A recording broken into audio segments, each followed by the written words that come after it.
movimento circular de uma maneira um pouco mais geral. E depois vou ir para o caso do movimento circular uniforme. Porque eu vou fazer o movimento circular de maneira geral, então o movimento circular uniforme está ali dentro, está contido aqui.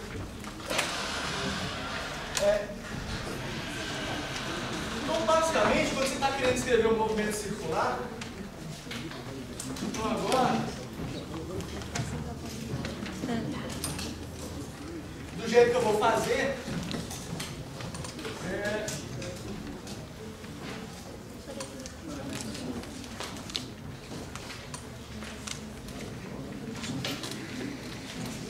isso aqui.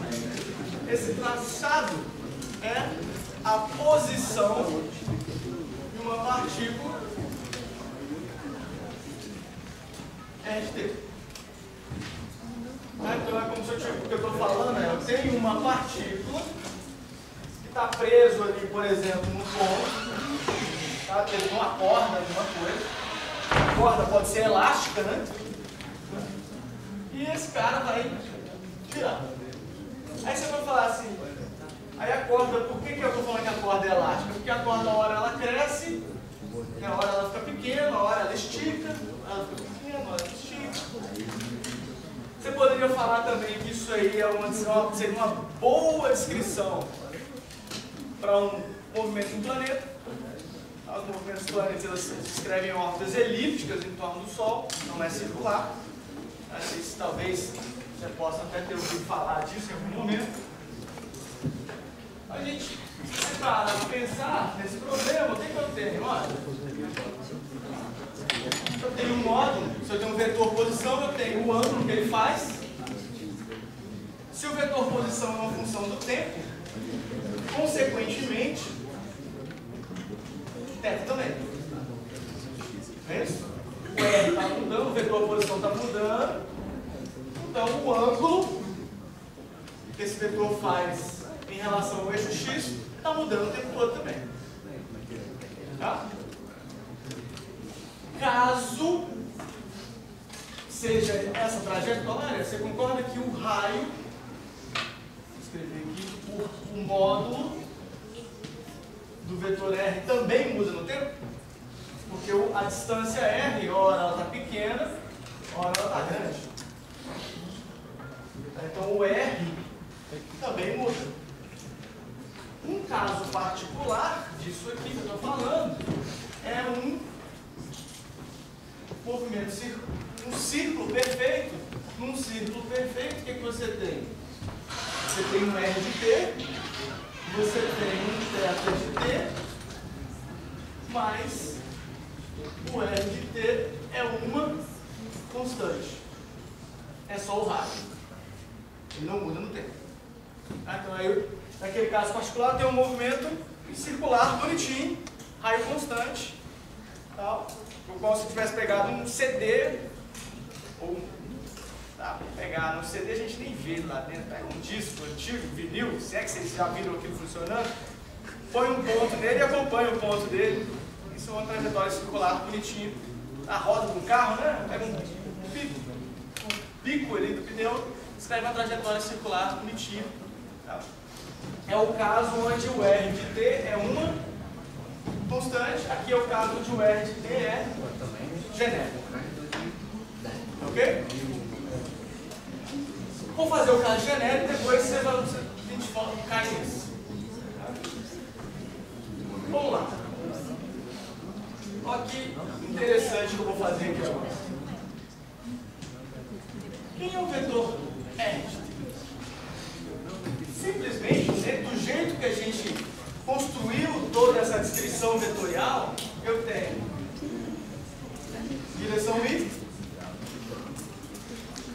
direção J, então isso é x de TI mais y de T, J.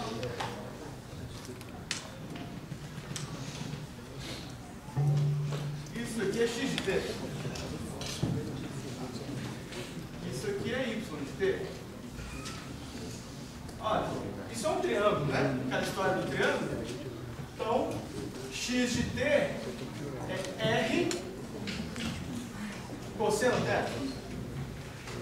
Então isso aqui fica, vou escrever aqui do lado, em que é x de t, r, que é de t, vou omitir o t aqui, mas ele é r de t, cosseno de θ. Porque o cosseno de θ é o cateto oposto sobre a hipotenusa, né? Se jogar o r dividido, eu defino o cosseno, e o y de t, r, seno θ. Esses dois caras dependem do tempo.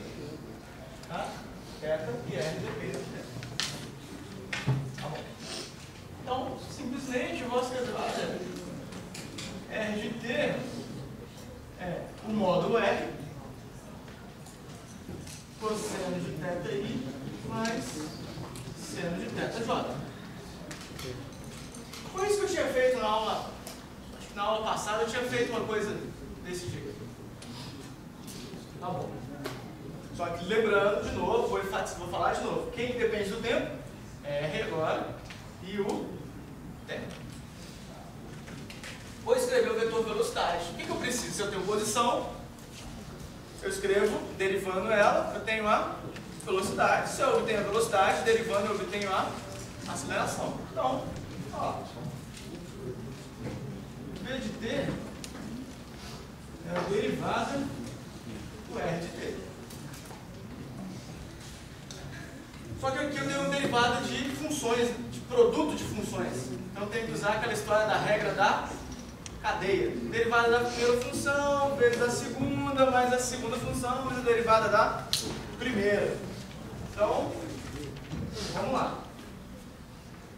Vou chamar, isso é a primeira função, essa é a segunda. Então eu tenho primeira função, R,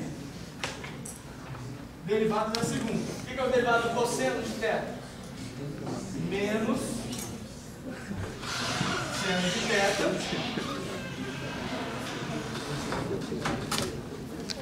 dt. Sim? Que aqui eu fiz uma derivada implícita na direção y. Derivado do seno. Derivado do seno é mais cosseno de θ dθ dt j. Então, derivada da primeira, mantive a primeira função, derivada da segunda, mais mantenho a segunda função, cosseno de θi mais seno de θj, derivada da primeira.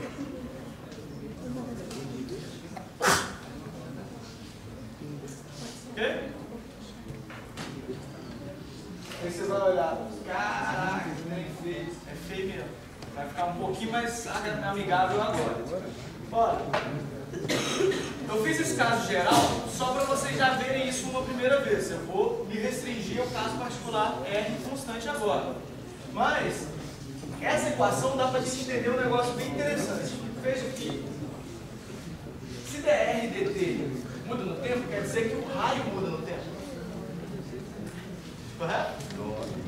Nesse caso, o raio muda no tempo? Não. Então o que dá dr dt? Zero. Com a derivada de uma constante? Zero. Tá certo? Então, para quando eu tiver um negócio mais esdrúxulo assim, tá? Mudando o raio, aí você tem que considerar a mudança no raio do tempo também. Mas no caso particular, que é esse que a gente vai usar, isso aqui é zero. Porque o R, isso aqui é uma constante. Ok? Então, esse negócio sumiu. Tá bom. Agora, a gente vai olhar para o que é isso aqui. O que é dθ dt? Se dx dt não é a velocidade linear, velocidade, né? Da partícula x, dθ dt é a velocidade angular, é como o ângulo muda no tempo. bem comum a gente usar, você já deve ter visto isso. Quem é ômega? Ômega é a velocidade angular. Isso é definido como dθ dt. É a mudança do ângulo no tempo. Certo? Em geral, esse negócio em unidade de radianos por segundo, ou rotações por segundo, ou RPMs, né, que é rotações por minuto, são unidades conhecidas por tempo. Mas é ângulo por tempo. Com essa maneira de descrever,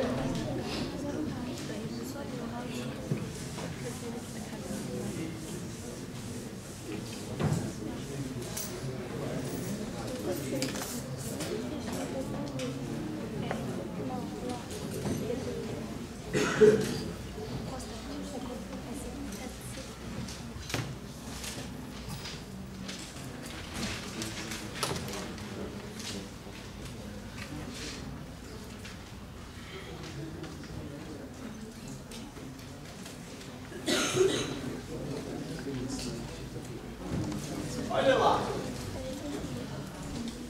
não vou escrever ali o meu R de T, para esse caso aqui, meu R de T é o raio, cosseno de θ I mais seno de θ J, e agora eu vou escrever o V de T. Isso vai ser o raio. Vocês concordam que tinha dθ dt aqui? Se tinha dθ dt é ômega, então fica R ômega menos seno de θ I mais cosseno de θ J.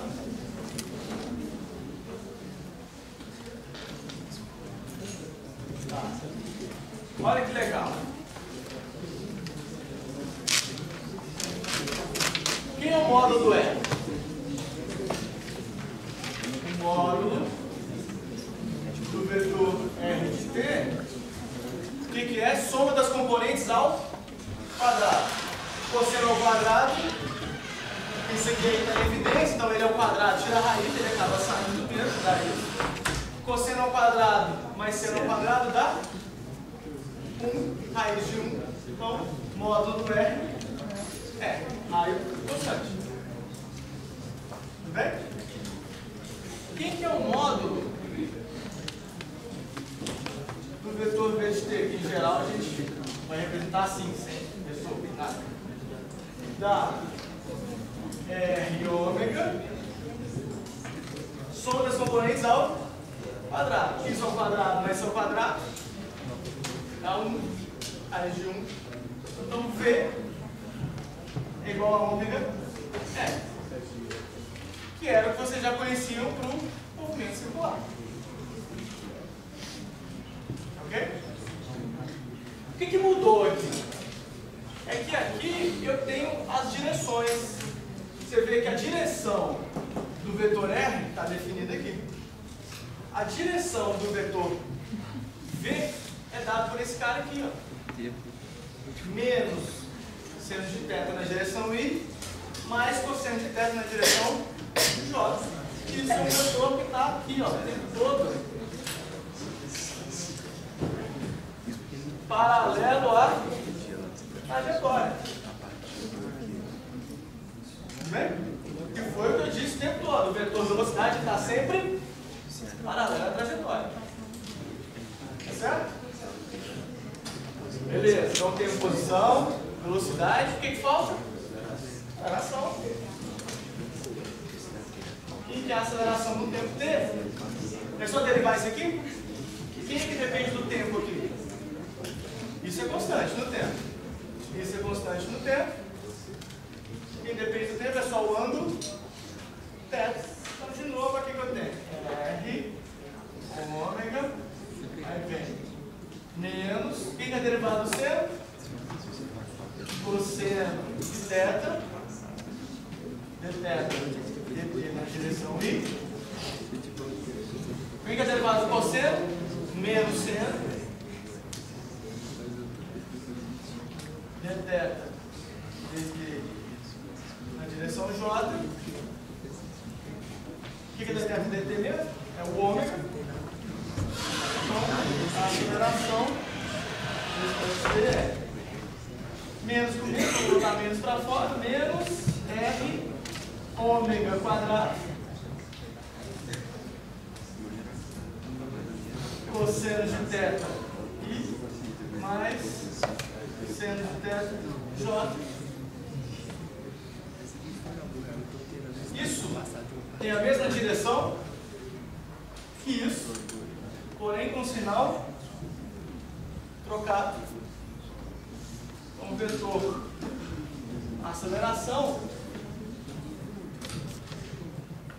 é esse cara aqui, que está apontando sempre para o lado côncavo da trajetória, tá certo? E nesse caso ele é exatamente perpendicular à velocidade v. Então, no movimento circular uniforme, a aceleração está sempre perpendicular ao v. Então, ela não está mudando a direção da velocidade. Tá? O módulo da velocidade é R ômega. Quem que é o módulo da aceleração? Módulo disso, então dá R ômega quadrado, sobre as componentes ao quadrado, isso ao quadrado vai ser ao quadrado, dá 1 de novo. Então isso aqui é o que a gente costuma chamar de aceleração centrípeta. Você fala, não professor, mas eu não conheço aceleração centrípeta. Sim, aceleração centrípeta é V quadrado sobre R. Lindo? O V é ômega R. Então, isso dá R. Quem que é ômega? V sobre R ao quadrado. Então, tem que a aceleração módulo, né? É o R ômega quadrado ou V quadrado sobre R. São as duas maneiras de você escrever a mesma equação. Ok?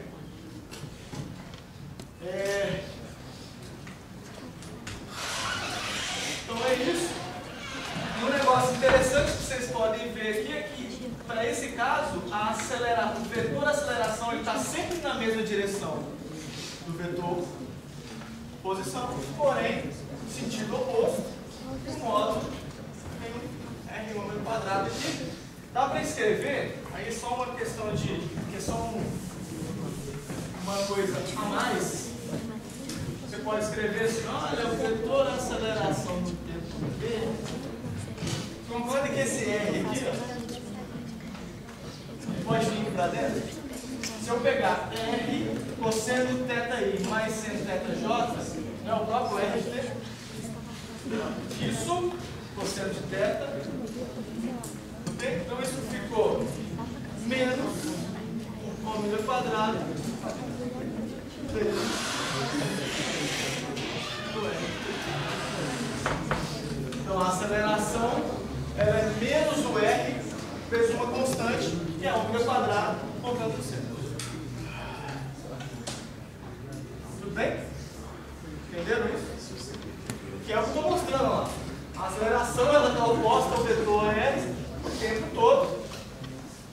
Ela só muda menos de uma constante, que é o ômega quadrado, que é a velocidade angular. Ok?